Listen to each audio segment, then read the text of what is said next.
And I think right now in our current conditions with this pandemic that's affecting the entire world, it's an opportunity for all of us to look to that bigger light. And I love what you said this morning, Mary, that God's got this. There's something much bigger going on. We can't imagine that in this world, in this universe, where things work together in this harmony and rhythm, that we could imagine that there isn't something bigger at work right now. But we have a part to play. We have to open ourselves up to this greater understanding and be willing. We never said life was supposed to be easy. It's about awakening. It's about learning. Every mystic, and a mystic is someone who's, all the mystics of all the faiths and all the religions and all the practices, all the mystics have seen the cosmic light. They've seen to the other side, and they recognize our oneness with this power that we call God and good, and with each other. And here we're on a journey of awakening, every one of us, to a greater understanding about life. But let me tell you some of the different traditions that have been passed down about the meaning of light. And since we said that light is the sun, I want to share from Saint Francis of Assisi, the patron saint of animals, who is famous really for his reverence for all of creation. He wrote a prayer to God about the sun. And he said, "Praise be to God for all his creations, and especially our brother, the sun, who brings us the day and brings us the light. How beautiful he is, how splendid. Oh God, he reminds me of you." What a message for us. How blessed we are to have the gift of the sun all the time, whether we can see it or not. It's there, it's shining. It's another message for us in our own ignorance of the light that's in all of us. The sun is always shining. So today when you go outside, get out of your pajamas and get outside, I want you to first and foremost look at the sun and say, that gift of God is here for me and for all of life. The Celtic people said light is the mother of life, which just coincides so perfectly with what the Bible says the first act of God, the very first act of God's creation, was to say, let there be light, and there was. You got it. There was light. It's there. It's the first thing. It's the mother of all life. Meister Eckhart, that beautiful German mystic, said, God glows with a divine bliss in the spark of the soul. So yes, there's the universal symbol of the sun, of the light, and there's that divine spark in all of us. So these mystics that I love so much, I love to read them, their wisdom is so deep and so wide and so universal. They agree that there's a power, an all-giving power of light, but also that spark is within each of us. Another beautiful German mystic, Hildegard of Bingen, says, God is the supreme power that kindles every spark of life.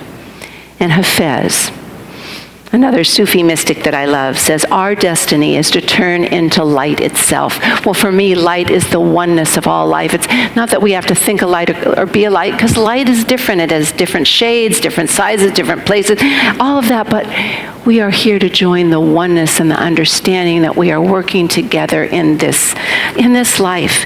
Now, light, this light at the center of our being, we all get the same light. There's nobody who's more special to God or goodness or life-giving power, and we get more light. We all get that same light.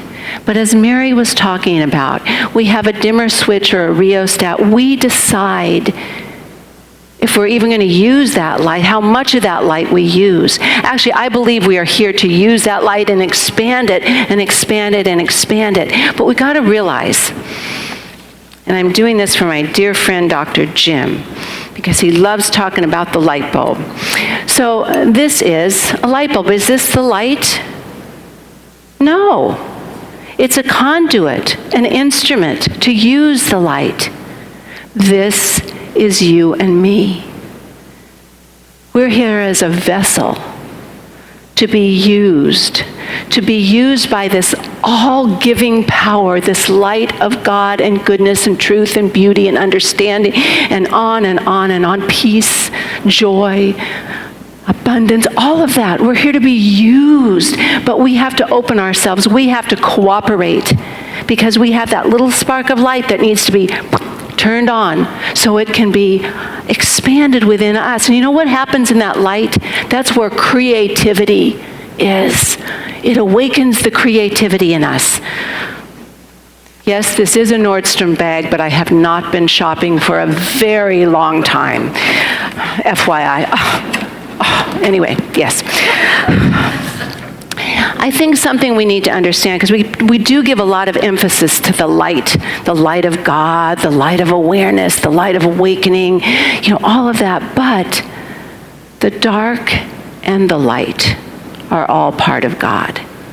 And sometimes we get confused, and we think the darkness, the mistakes, the things we've done bad, the things we've done wrong, the parts of us we don't like, the things we're ashamed of, all of that we bury inside of ourselves, that's not something we're supposed to really look at because it's a little shameful or we feel guilty. But until we are willing to bring up the things we've hidden that are in denial, that we're ashamed of, that we keep hidden because we don't like, until we're able to bring them up and look at them so they may be pierced with the light of truth, the light of understanding, so they can heal and we can understand and make sense of them and own them, then we can't be what we're designed to be in this world, which is ultimately we are designed to be the giver of light. The giver of light to others. Remember, in the Bible it says, anyone who lights a lamp, doesn't put it under a bushel basket, but puts it on the light stand that it may give light to all in the room. That's what we're here to do. But we hide that light because when we shove the darkness down, we're also covering up our light. We're building barriers to the light that is, the light is ever giving of itself. We know that, ever giving. And we build barriers and walls to that light. But the barriers and the walls aren't things. They're not really walls. They're thoughts.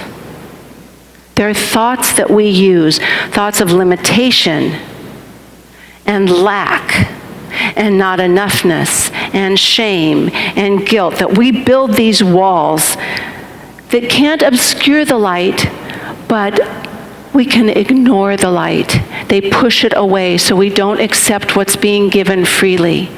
It's being given freely. And we forget that even though we're ignorant of the light because we've built these walls of limiting thoughts and beliefs, the light is always there. And we have to, this is the part we're called to do right now, is to open to a greater understanding and a greater truth. The light comes in, and when we use the light that we have for creative expression, when we use the light we have for the law of good, the gift of love, all of that, we get more and more light because we're here to use that light we have, to fan it, to expand it to a greater light, that we are filled with that light of love.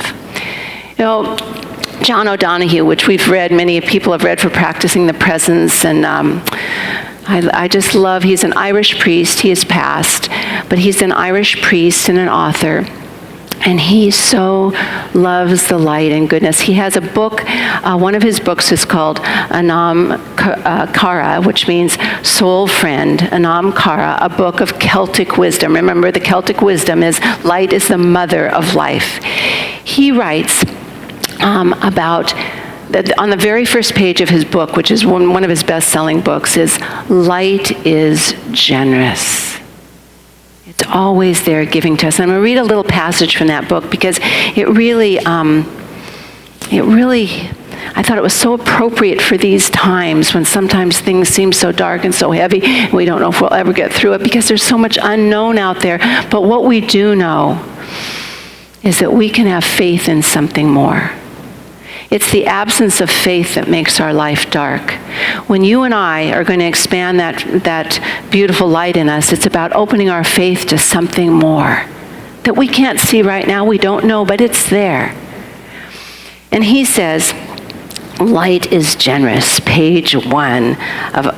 The darkest time of night, which we may be feeling now, the darkest time of night is immediately before the dawn. Light is incredibly generous, but also gentle. When you notice the way the dawn comes, which is, I'm giving you a little bit of homework to go appreciate the sun when it's up today, and then tomorrow morning, get up earlier than usual, and watch the dawn as it's breaking. When you notice and attend to the way the dawn comes, you learn how light can coax the dark. The first fingers of light appear on the horizon, and ever so definitely and gradually lift the mantle of darkness. That's what we can do inside of ourselves, gently. Lift that mantle of darkness to a greater understanding. Quietly, before you know it, the mystery of a new day, a new beginning, a new dawn has come.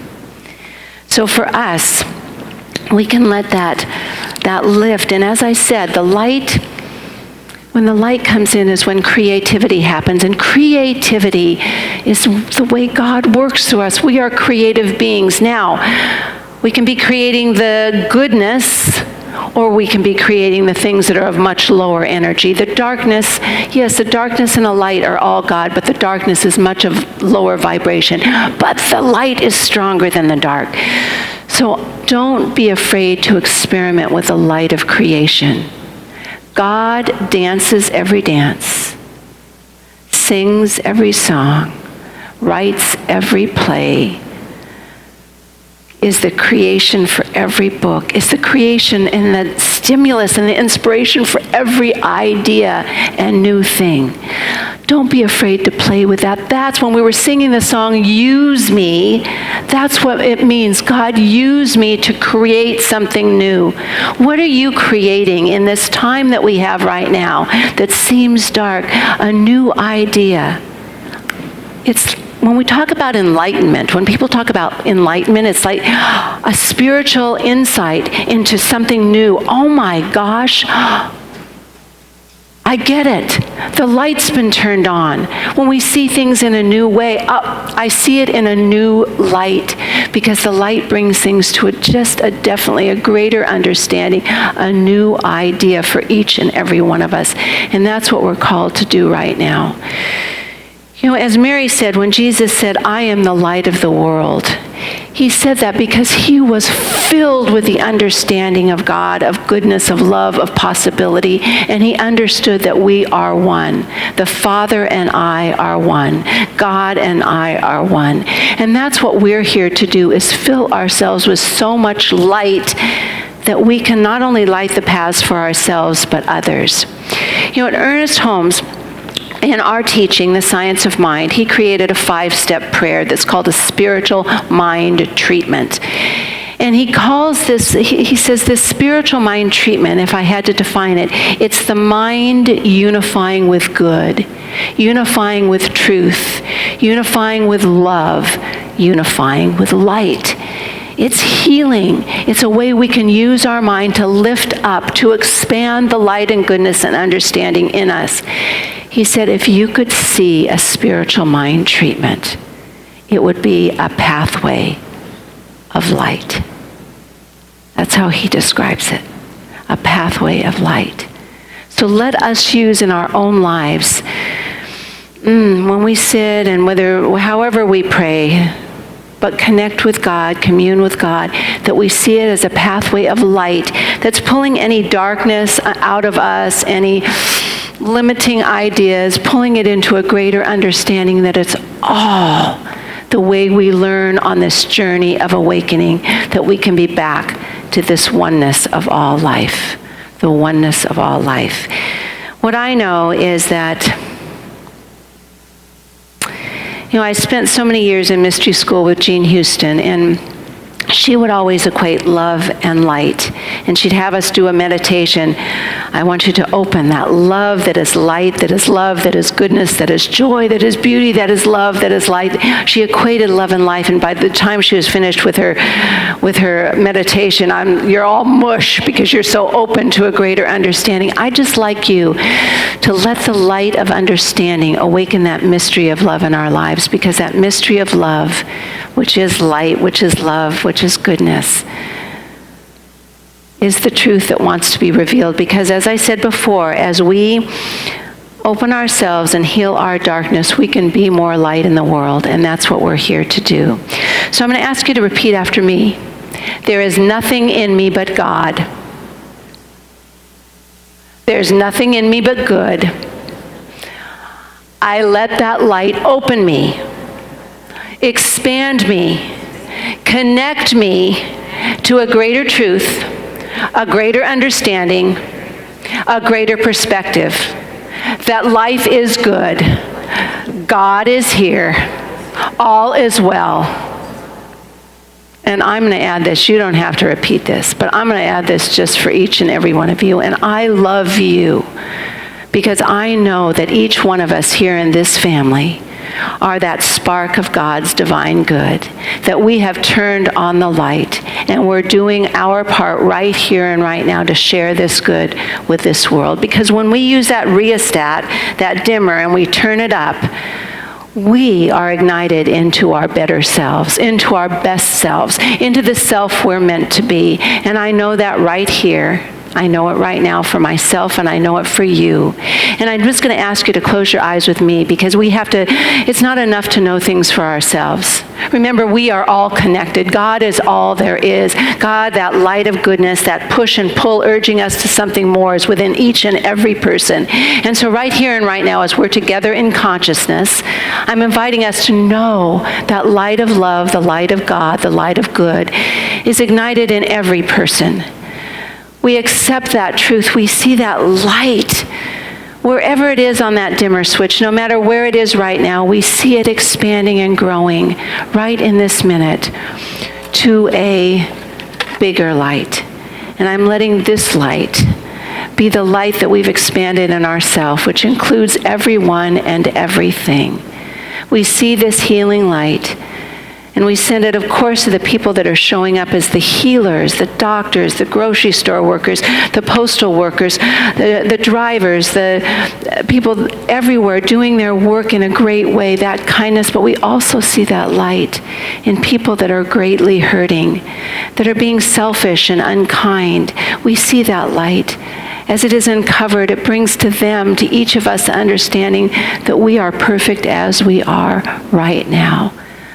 I'm simply going to know and ask for you, before we close this with "and so it is," to let the light of God shine on you right now. Be that open vessel, that open vehicle to shine as bright as you can. And in that knowing, we see the world ignited. We see it in peace. We see it in love. And let's seal this by saying together, "and so it is." God bless you all. Have a glorious day. Remember the light. Turn it on. Thank you.